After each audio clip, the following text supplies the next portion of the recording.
The Dark, written by Lemony Snicket, illustrated by John Clausen.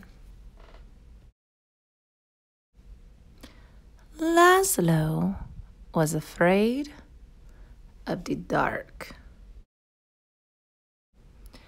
The dark lived in the same house as Laszlo, a big place with a creaky roof, smooth, cold windows, and several sets of stairs.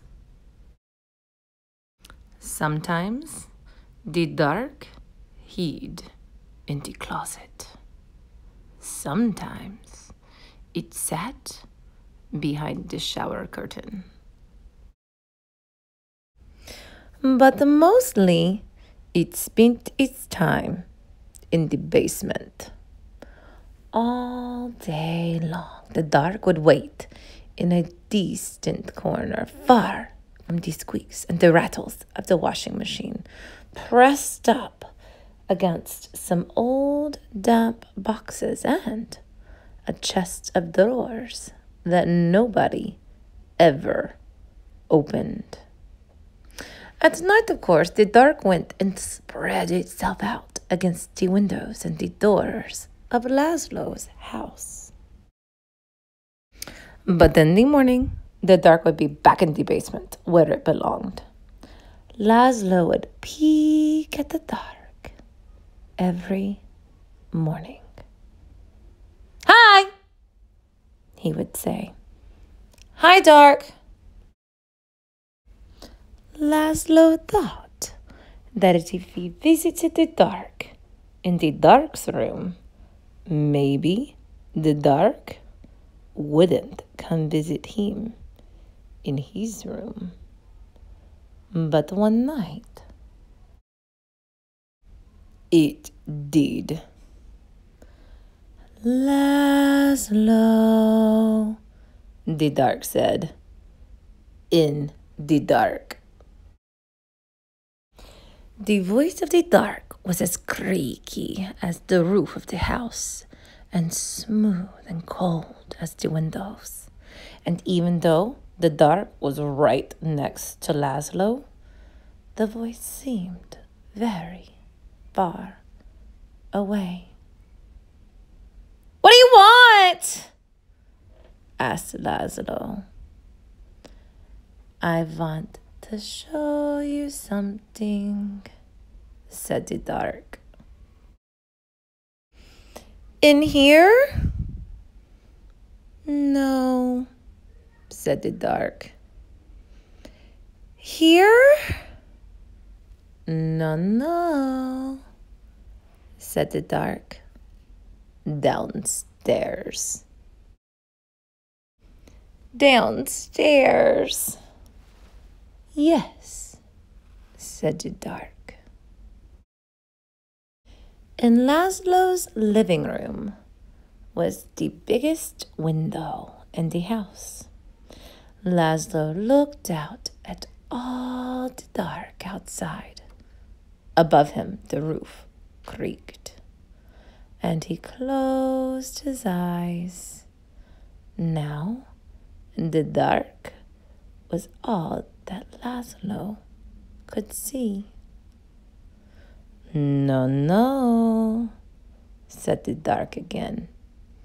"Not there. Down here."